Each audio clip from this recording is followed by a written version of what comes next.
श्री नवनाथ कथासार अध्याय 12वा। जालंधरनाथास वरप्राप्ती। कानिपनाथ जन्मकथा व त्यास वरप्राप्ती। अग्नीने जालंधरास त्याच्या जन्माची सविस्तर कथा सांगितल्यानंतर तुझ्या मनात कोणता हेतू आहे तो निवेदन कर, असे अग्नीने भाषण ऐकून जालंधरनाथ म्हणाला की तू सर्व जाणत आहेस, मी सांगितले पाहिजे असे नाही, तरी सांगतो ऐकावे। हा नरदेह प्राप्त झाला आहे, त्या अर्थी याचे काहीतरी सार्थक होईल असे कर, नाही तर जन्मास येऊन न येऊन सारखेच असे मात्र होऊ देऊ नको। माझी कीर्ती त्रिभुवनात अखंड राहील व मी चिरंजीव होईन असे कर। असा जालंधराचा मानस पाहून अग्नीला परमानंद झाला व त्याने त्याची वाहवा केली। मग हा जालंधर सर्वांपेक्षा प्रबल व्हावा म्हणून अग्नी त्यास घेऊन दत्तात्रयाकडे गेला। उभयताच्या मोठ्या आदर सत्काराने भेटी झाल्या। नंतर दत्तात्रेयाने अग्नीला विचारले की आज कोणता हेतू धरून येणे झाले आहे व हा बरोबर दुसरा कोण। तेव्हा अग्नीने दत्तास वृत्तांत निवेदन केला की शंकराच्या देहातला काम म्या जाळीला तो मी आजपर्यंत उदरात रक्षण करून ठेवला होता। मग बृहद्रवा राजाच्या यज्ञकुंडात या जालंधरनाथाच्या देहास निर्माण केले, यास तुमच्या पायांवर घालतो, याचे तुम्ही संरक्षण करावे व यास अनुग्रह देऊन सनात करून चिरंजीव करावे। मग दत्तात्रेयाने सांगितले की मी तुझ्या पुत्रास तुझ्या हेतूप्रमाणे तयार करीन, परंतु ह्यास येथे 12 वर्षापर्यंत ठेविले पाहिजे। हे ऐकून जालंधराला दत्तात्रेयाजवळ ठेवण्यास अग्नी कबूल झाला। शेवटी दत्ताने जालंधरास मांडीवर बसवून त्याच्या मनातील विकल्प घालविण्याचा प्रयत्न चालविला। वरदहस्त मस्तकावर ठेविताच त्याच्या अज्ञानपणाचा भ्रम निरसन होऊन त्यास ज्ञान प्राप्त झाले। नंतर अग्नी दत्तास नमस्कार करून गुप्त झाला। मग जालंधरास बरोबर घेऊन दत्तात्रेय नित्य फिरे।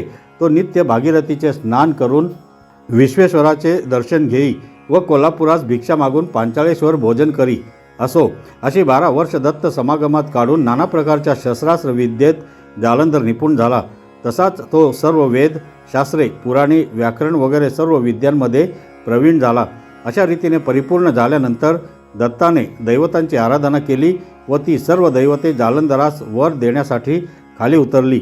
मग अग्नीने तेथे येऊन व जालंधरास वर देण्यासाठी खाली उतरली। मग अग्नीने तेथे येऊन व जालंधरास सर्व विद्येत निपुण पाहून आपला आनंद प्रदर्शित केला। तेव्हा दत्तात्रेयाने अग्नी सांगितले की आता हा सर्व विद्यांमध्ये निपुण झाला, आता दैवते प्रसन्न करून घेतल्यावर त्यास भेटवून त्यांच्यापासून वर देवावे।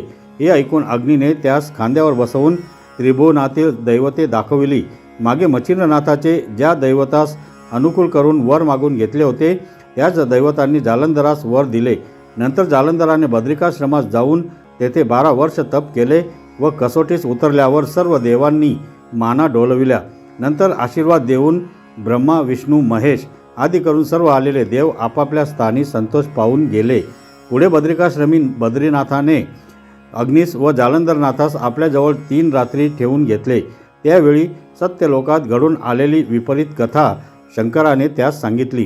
ती अशी: ब्रह्मदेवाची मुलगी सरस्वती ही 12 वर्षाची असता तिचे रूप व अवयवांचा नीटनेटकेपणा पाहून ब्रह्मदेवास कामाने व्याकुळ केले। तेव्हा तो अविचारास प्रवृत्त झाला। तो तिच्या मागे लागला असता धावताना वीर्यपात झाला।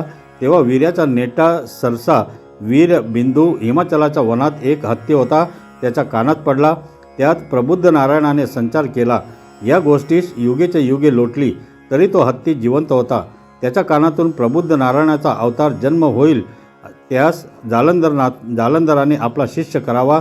कानापासून जन्म आहे म्हणून कानिफा असे त्याचे नाव पडेल, असे शंकराने सांगताच अग्नी म्हणाला, तुम्ही ही फारच चमत्कारिक गोष्ट सांगत आहात, पण तो हत्ती कोठे आहे हे दाखवून द्यावे। एरवी ही गोष्ट फार चांगली झाली की माझ्या मुलास एक पाठबळ झाले। याप्रमाणे अग्नीने म्हटल्यानंतर जालंधर व अग्नी यास गजस्थान दाखविण्यासाठी शंकर हिमालयाच्या अरण्यात घेऊन गेले। तेथे एका पर्वतावर विशाळ हत्ती दिसला। तेव्हा शंकराने सांगितले की हा पर्वतासारखा बलाढ्य हत्ती आता मोठे रण माजविल, तर ह्यास आळवण्यासाठी कोणती युक्ती करावी। तेव्हा जालंधरने हिंमत धरून म्हटले की महाराज, माझ्या मस्तकावर दत्तात्रेयाने आपला वरद हस्त ठेविला आहे, त्याचा चमत्कार आपण आता पाहाल। प्रळय काळचा काळही जेरीस येऊन उगीच बसेल, मग ह्या हत्तीचा काय हिशेब आहे असे म्हणून त्याने जोळीतून चिमटीभर भस्म घेतले आणि मोहनी अस्त्राचा मंत्र म्हणून व स्पर्शास्त्र मंत्रून तो भस्म हत्तीवर टाकले, तेव्हा एवढा मोठा बलाढ्य गज पण अगदी नरम पडला. मग जालंधर त्याच्याजवळ एकटाच कानिफास आणावयास गेला. तो अगदी जवळ जाऊन हत्तीस म्हणाला की तुझ्यासारखा धैर्यवान कोणी नाही. तुझ्या कानात दिव्य रत्न निर्माण झाले आहे. आता हे समर्थ प्रबुद्ध नारायणा, तू हत्तीच्या कानात निर्माण झाला आहेस म्हणून तुझे नाव कानिफा असे ठेविले आहे. आता सत्वर बाहेर ये. जालंधराचे वचन ऐकून कानिफा म्हणाला की महाराज, गुणनिधे स्थिर असावे. मग हत्तीच्या कानाच्या भोकाशी येऊन कानिफाने जालंधरास नमस्कार केला. त्यावेळी ती 16 वर्षाची महातेजस्वी मूर्ती जालंधराने हाताचा आधार देऊन कानातून खाली जमिनीवर घेतली. मग त्यास खांद्यावर बसवून शंकरापाशी नेले व खाली उतरून शंकरास व अग्नीला नमस्कार करावयास सांगितले.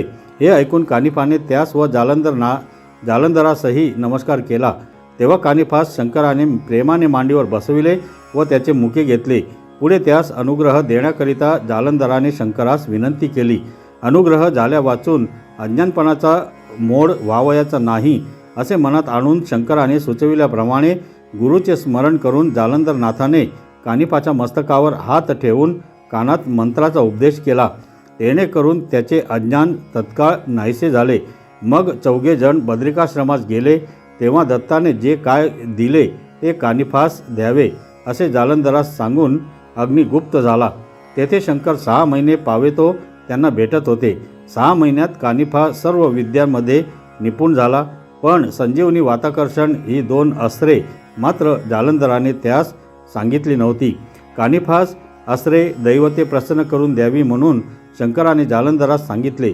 मग जालंधराने हात जोडून प्रार्थना केली की कानिफा सकल विद्येत निपुण झाला, त्यास वर द्यावेत. हे ऐकून सर्व दैवते म्हणाली की तुला आम्ही वरप्रदान दिले, कारण दत्तात्रेयाने तुला विद्या शिकविली व अग्नीचीही मीड पडली. यास्तव त्यांचा शब्द मोडवेना म्हणून तुला वरप्रदान मिळाले. पण असे वर वारंवार दुसऱ्यांना देता येत नाहीत. यापुढे तुमचे असंख्य शिष्य होतील, तेवढ्यांना कोटवर वर देत बसावे. याप्रमाणे बोलून देव विमानात बसून जाऊ लागले. त्या योगाने जालंधरास अति क्रोध आला. तो म्हणाला, माझा अनादर करून तुम्ही निघून आपापल्या स्थानी चाललेत, परंतु माझा प्रताप कसा आहे तो अजून पाहिला नाही. आत्ताच तुम्हास चमत्कार दाखवितो. असे म्हणून त्याने वातास्त्राची योजना केली. तेव्हा प्रचंड वारा सुटून विमाने भलतीकडे जाऊ लागली. मग त्या दैवतांनी आपापले शस्त्रे सोडली. तितक्यांचे जालंधराने निवारण केले. परंतु हरिहर दुरून हा चमत्कार पाहत होते. जालंधरनाथापुढे अस्त्राचे काही चालत नाही असे पाहून शस्त्रे घेऊन खाली उतरण्याचा दैवतांनी निश्चय केले. त्यात प्रथम अग्नीचा प्राण घेण्याचा घाट घातला आणि शस्त्रे घेऊन ते महीवर उतरले. त्या समयी जालंधराने कामिनी अस्त्र सोडिले. तेव्हा हजारो सुंदर स्त्रिया निर्माण झाल्या. नंतर त्याने कामास्त्राची प्रेरणा केली. जेणेकरून देव कामातुर होऊन त्या स्त्रियांच्या मागे लागले. त्याच्यावर स्त्रिया आपले नेत्रकटाक्ष बाण सोडित होत्याच. त्यापुढे पळत व देव त्यांची विनवणी करीत पाठीमागून जात. असे करीत त्या बोरीच्या वनात शिरल्या. त्या स्त्रिया झाडावर चढल्या तेव्हा देवही चढले. इतक्यात स्पर्शास्त्र मंत्र म्हणून भस्म पेकताच ते प्रगट होऊन गेले. तेव्हा देवांचे पाय झाडावर चिकटले. प्रत्येकाची डोकी खाली व पाय वर अशी दशा होऊन ते लोंबू लागले. तेव्हा हरिहर दिसू लागले व आज बरी गंमत पाहावयास मिळाली असे ते बोलू लागले. इतक्यात स्त्रियांनी सर्वांची वस्त्रे सोडून घेऊन त्यास नग्न केले व जालंधरनाथापाशी त्या वस्त्रांचा एक मोठा ढीग केला. मग जालंधरनाथाने कानिफास इशाऱ्याने सर्व देव उघडे झाल्याचे जाणविले. यावरून तो ज्याचे त्यास वस्त्र नेसवू लागला. आपली अशी दुर्दशा झाल्यामुळे देवांना पश्चाताप होऊन अतिशय दुःख झाले. त्यास कानिफा म्हणाला, मी गुरुच्या नकळत तुम्हास वस्त्रे नेसवित आहे, पण ही गोष्ट गुरूंना सांगू नका. तो दर एक देवास वस्त्र नेसवून त्याच्या पाया पडे. याप्रमाणे कानिफाची नम्र भक्ती पाहून देव समाधान पावले व त्यांनी प्रसन्न चित्ताने त्यास वर दिले. अस्त्रात आम्ही सर्व प्रकार अनुकूल असल्याचे कबूल केले. मग जालंधरनाथाने विभक्त अस्त्र सोडले. तेव्हा सर्व देव झाडास चिकटले. तेथून मुक्त झाले व अस्त्रेभूषणे सावरून जालंधरनाथाजवळ गेले. त्यास त्यांनी नमस्कार केला व अस्त्रामध्ये आम्ही स्वतः प्रगट होऊन साक्षात्कार दाखवू असा कानिफास वर दिल्याबद्दल कळविले। तेव्हा जालंधराने सर्वांस सांगितले की पुढे मी साबरी कवित्व करणार आहे, त्यास कृपा करून तुम्ही सर्वांनी सहाय्य व्हावे। त्यास त्यांनी रुकार देऊन वर वचन दिले व ते सर्व आपापल्या स्थानी गेले। नंतर हरिहर, जालंधरनाथ व कानिफनाथ 3 दिवस बद्रिकाश्रमात राहिले। तर मंडळी, पुढील अध्याय नक्की ऐका। धन्यवाद।